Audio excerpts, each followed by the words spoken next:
Hello, my name is Megan O'Quinn. I'm the Vice President of Brand Management at ICEV and help lead our curriculum development team. Thank you for joining me for the Projects to Re-engage Students session. I hope you stick around for the live Q&A at the conclusion of the session. I'm going to go ahead and share my screen so that we can get started.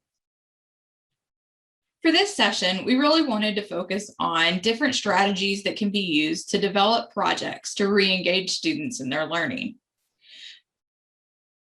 The first few strategies that we want to discuss are implementing bell ringers, linking to what students know, creating collaborative opportunities, varying the types and kinds of activities and projects being used, and incorporating choice boards. So bell ringers, for those of you who may be unfamiliar with this term, are just very short warm-up activities which can be completed at the beginning of class. These can be used to get students excited about a new topic or even review a topic from a previous class. These really help hook students into the learning and seize the opportunity to capture the students' attention at the beginning of class, and hopefully making them want to dive deeper into the day's lesson. A few suggestions that we have for ideas to introduce a topic for a bell ringer are playing 20 questions while you're doing the lesson. But for the bell ringer portion of that, having students in pairs or small groups develop a question about the lesson that can be asked and answered throughout. Another idea is having a "what do you know about" type scenario where you could write that question up on the board and then have students come up and be filling in what they know about a specific topic. Or if you're using some ed tech tools, maybe creating a word cloud that they're submitting those ideas to you. Playing Boulder Dash, or using the vocabulary words for a lesson and having students write the real definition, but then also a fake definition, and quizzing their classmates on which one is the correct one and which one is fake, just to start playing around with the vocabulary and getting some of that retention started early on in a lesson. If you're wanting to review a topic with a bell ringer, doing name that tune, or having students in small pairs or groups choose a song, but then changing the lyrics to review the content from the previous day. Having students use emojis to summarize a previous day's lesson and then sharing it with their classmates to see if they can decipher their summary. Or you could even have them make a meme using an image which may seem unrelated to the lesson, but they've got to come up with a way to creatively link it back to the lesson through adding some text. The next strategy is linking projects to what students know or like. So thinking of different technology or social media students like to use, and then trying to incorporate that in a way that you can assess their knowledge. So a few of the options that we're going to talk about are just some different ideas for TikTok, podcasting, Instagram, and Twitter. And so for TikTok, they could teach a lesson based on a video. So going through the lesson and choosing an objective or a skill that they learned, and then creating a really short TikTok link type video that goes over that lesson objective. Another great TikTok use could be conducting a demonstration. So we all know that recipes are a huge hit on TikTok. So having something where the students are demonstrating how to do a different process, or if you are a culinary teacher, using that to have them prepare a recipe or show kind of their final product when they're plating a dish. From a science perspective, having them complete an experiment and walking through those steps in a TikTok video. Podcasting, just a couple of different ideas. One could be playing off of kind of that true crime podcast feel with having them do a case study, and they would structure that case study similar to the podcast, where each group member could play a role or an interviewee and explain the case and what happened, and really take a deep dive into what they're learning about. Another idea would be doing an expert roundtable or panel from a podcast scenario where you've got students interviewing their classmates who have prepared to be experts on a topic. And so using kind of that similar format, but in a podcast, and having students be where they can play that and have that to review with other students in the class. From a Twitter and Instagram standpoint, if you don't want them to create those accounts, you can definitely use like a Google Doc or even a Word document to have them create some of these different items. So you could have them do a sample Twitter feed that illustrates the timeline of an event or process based on the order of the tweets that they put in. Or you could do sample Instagram feeds, doing a career profile where they're creating images of the career or finding images and showing off what skills or professional dress or what some of the knowledge points they should have for this particular career. If you wanted to kind of extend on that a little, you could have followers of the account to show related careers that could be within the same company that this career would be in, or just within the same field. Instagram would also be a great way to illustrate a process. So showing a timeline. One of the ideas that we had was if you were growing a plant, you could take pictures of that plant throughout its growth and be able to watch that on that particular timeline. Or if you were researching technological inventions, you could go through and have images of those to show that progression.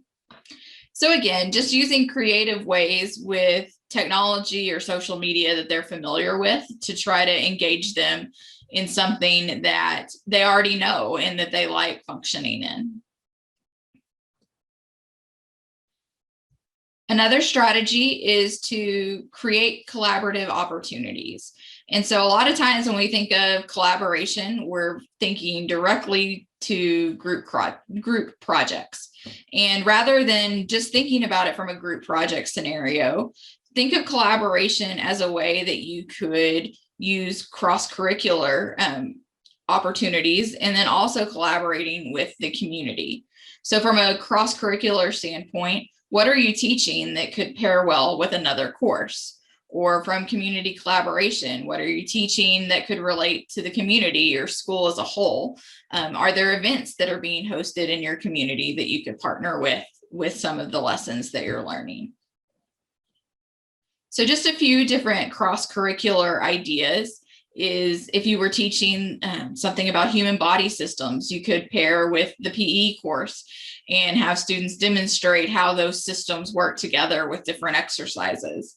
If you were teaching child guidance or instructional practices or anything really where the students were learning how to work with children or in an education standpoint, you could have them observe a class and see those strategies put in place, whether that's visiting a local elementary school and watching a teacher interact with their class. If you were doing engineering design, you could have the design project that the students work on in your class and then pair that with someone who's in architecture or welding to help them build the prototype of that design. A couple of other ideas for collaboration that relate to the community could just be looking at where overlap exists. If you're having a class on hospitality and tourism or in culinary arts, those students could help cater or serve at a community event to see how that real world application works with the items that they're learning. Fashion design courses could offer clothing or coat repair services. If you're in architecture and construction, you could partner with local Habitat for Humanity or help make repairs or build facilities for on-campus use. Animal science or veterinary courses could help volunteer at a local animal shelter. So these are just some really good ideas of how you could start to think about what is something that goes on within your community or within your school that can also help talk to students about citizenship and the role of volunteering and some of those good things about just being a good citizen while they're learning these different skills in your classes. The next strategy would be varying the types and kinds of projects and activities used within your class. Sometimes you can actually have too much of a good thing. And so adding in some variety so that every project isn't a research paper or an essay or some of those very common project ideas, just adding some different variety in there. You do not have to reinvent the wheel with every single project or activity in each lesson. But if you have a set of 10 to 15 go-to projects and activities, you can really mix and match those to help fit the lesson and the interests of your students and what they like to do. So just a few ideas that we have on maybe you commonly use research papers a lot. Well, a good substitution or kind of a different idea that has the same purpose would be having the students create a curated collection, which is just a compilation of items relating to a specific topic in a single location, like a Pinboard or a web page, or even you could have them develop a Google slide over a particular topic. Students research to find items to populate their collection. And you can even extend the project to add some writing components of having them justify why each of those pieces is there or writing a short summary over those.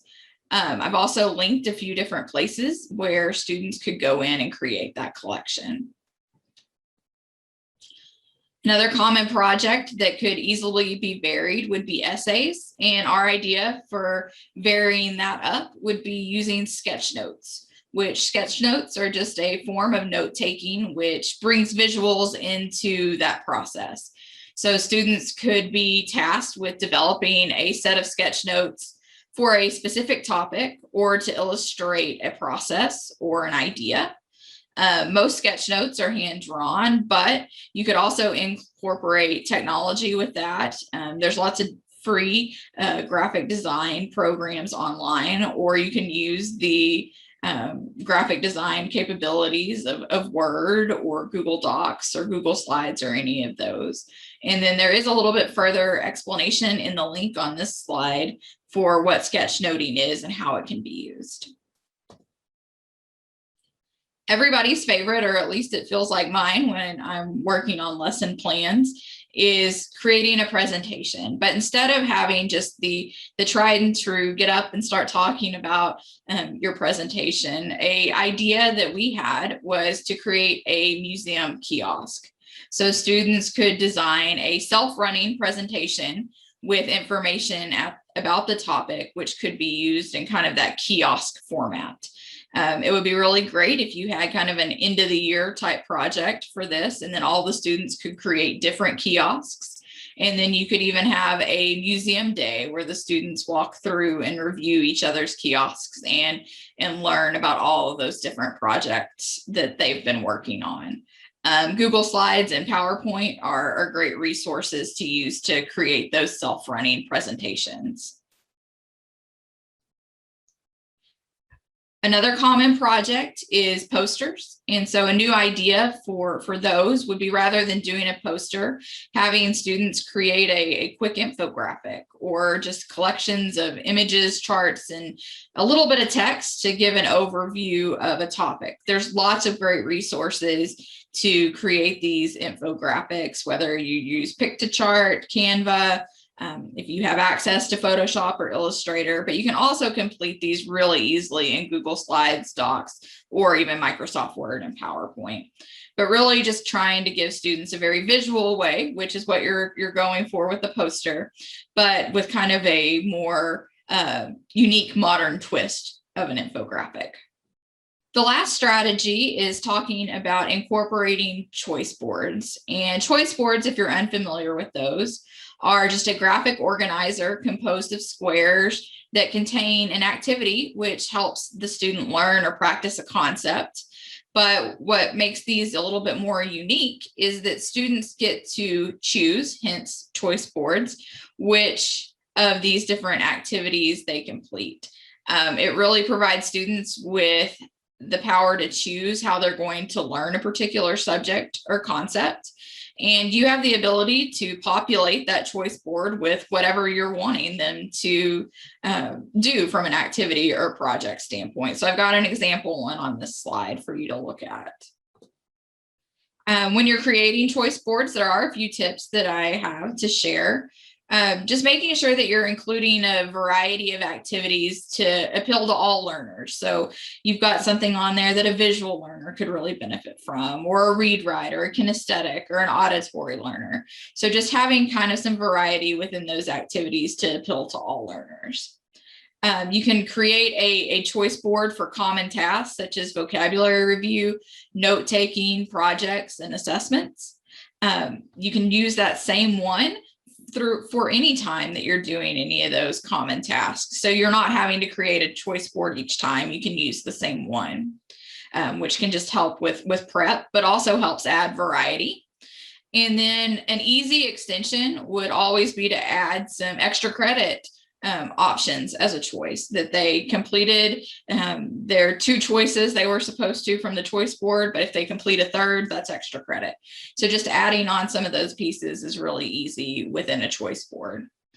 Another method that can be applied with a choice board is the tic-tac-toe method, which requires students to match 3 activities in any direction. You can easily make that center space a free space if you only wanted the students to complete 2 activities instead of 3, or if you're really wanting to make sure that they're completing at least one of the activities that you think does maybe the best job of assessing what they know, you can put that in that middle space. So that way it serves as a way to make sure that those students or a majority of those students would be completing that as they're trying to do their tic-tac-toe. So again, these were just a few different ideas that we had to talk about how to re-engage students with some new projects or activities that you can use, as well as some different teaching strategies and implementation strategies for those. Thank you for joining my session. You're automatically going to be awarded for points for attending this session. At the end of the conference, you will receive a digital certificate noting how many sessions you attended. And I hope to see you during our live Q&A right after this.